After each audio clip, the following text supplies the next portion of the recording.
Don't let the bad economy stop you from fixing up your home. Amy Matthews of the D.I.Y. Network's Sweat Equity program is here to show us two popular projects that can be done with paint and just for pennies. Good morning. Just for pennies or puns. If you want to laugh and joke while you're painting, it's good. It's all good. All right. Because normally you call the contractor, and the contractor says, "Oh, we're going to tear down this wall, and we're going to do this, and we're going to stick this over there." You're really talking about none of that. No, it's right? And I love tearing down walls. Don't get me wrong. Yeah. But it's all about the amount of money you have to spend and the amount of time you have to spend. Right. And paint is not permanent, so you can make great changes in a room, less than $100, transform it with paint, and especially adding some architectural interest. Now, two of the big rooms, and we have a couple pictures of some baths and some kitchens. Now, bathrooms and kitchens sell houses, and sometimes all your bathroom needs is a quick fix, like new faucets, a fresh coat of paint, maybe some accents like behind those pictures right there, add a spa feeling to it, and you have an instant transformation for not a lot of money. Same with the kitchens. One of the best things you can do in your kitchen is just to gel stain or paint your cabinetry. You can spend 60% of your kitchen budget on new cabinets. Imagine if you could get rid of that old 80s golden oak by just painting it, maybe a backsplash, maybe a new countertop. So those are two things that are really going to boost the home value for not a lot of money. There you go. Now let's talk about wainscoting. What is wainscoting? Well, wainscoting is anything that's usually on the lower third of the wall. It can be a beadboard style, it can be a picture frame style, and there's so many ways to do that with different kinds of millwork. Custom millwork costs a lot of money. It's sometimes an okay DIY project, but it can be challenging, and we can make some of those same transformations for a fraction of the cost with paint. You're adding the same architectural interest and the look that you're getting with some of these custom pieces by literally just using tape and paint. And I want to show you one of the houses that we worked on. It was really great. You know, it's the holidays. Everybody wants to make quick transformations inside. This is a great dining room example of picking an accent wall, making that wainscoting on the lower third, getting some picture framing up top. And that's all paint? It's all paint. Literally, you need a level, you need a pencil, a tape measure, and we have the live version of you. So you're going to show us how to do this.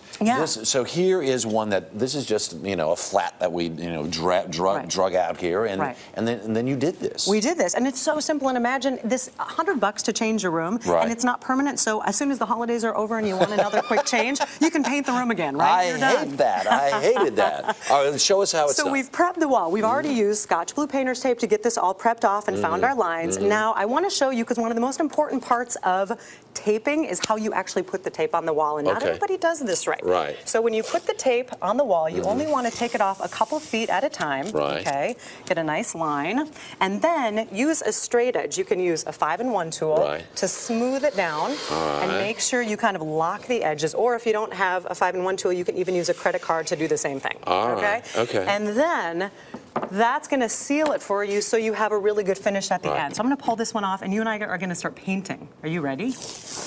I don't know. You look too nice to paint. I'm waiting for some puns. You got to give me some jokes while we're doing this. All right, this is yours. It's already rolled up, so just get a little off there. And go right in the middle. Go in the middle first, not on the tape first. Get some of the excess off your roller. And you always want to start high to low. That way, as you paint, you can pick up some of the drips. And the important thing is doing you are good at this. The M's and W's, right? So you're getting a nice full coverage on there. And then once I get a little bit off here, now you can go over the tape on the edges. I don't know, you might not go back to work. You might be stuck doing painting the rest of the day. I think I may have found my calling. Oh, okay, because we're going all the way over. We're going over. No, you're good. You're good. Hopefully your walls at home don't move like this. If you have that problem, call me, because I can help you. All right. So she's a real contractor, ladies and gentlemen. All right. I drive a truck, right? All right, so then, now, normally you would wait until the paint is completely dry. And everything else. But because you smoothed this down so well, you're not going to have any issues when you pull it up. Yes, well, the other thing is, and I didn't mention earlier, is that when you do put that tape down, if you have uneven walls, you can actually put a line of base coat along the edge, which seals the edge of the tape.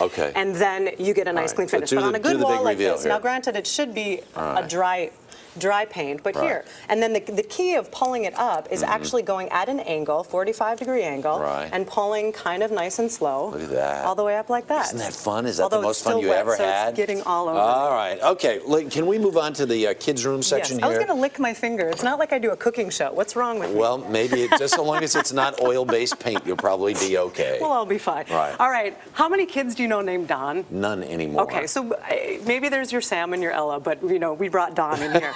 But kids' rooms, you always want to change with the times and with their age. Their desires for something different in the room changes every year. Paint is a great, easy, quick way to do that. Right. We've done a really cool room. I want to show you the picture. A teenager's room, instead of buying a headboard or buying new decor, we painted a headboard on there and then used a monogram to get some fun colors. Really cool. So this is an example of how you can do it with circles. We used paper plates, actually, just put it on there, drew it, put the tape around, and then you take it off and you end up with this nice same kind of deal finish on the end so that you can play with it. And if you want something instantaneous, what's this stuff? Well, don't do that for the holidays, but that's for the kids. Yeah. Oh, like what are these things? Oh, they're just stickies? Yep. If you don't fancy yourself a fine painter, which I think you are, these are reusable. Right. Paint a nice base color, spruce up the room. Slap one on there so we see what it looks like. And then oh, look at that.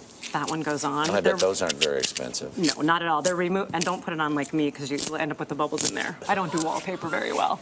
But these are removable. They don't ruin the paint underneath, and you can change them as your kids' taste change, which you know is about every 5 minutes, right? Wainscoting. Wainscoting. Or coating. I say coating, but I'm from the Midwest. See, that's what that was, because I said it was coating, too. Yeah. All right. Amy, thank you very much. You're welcome.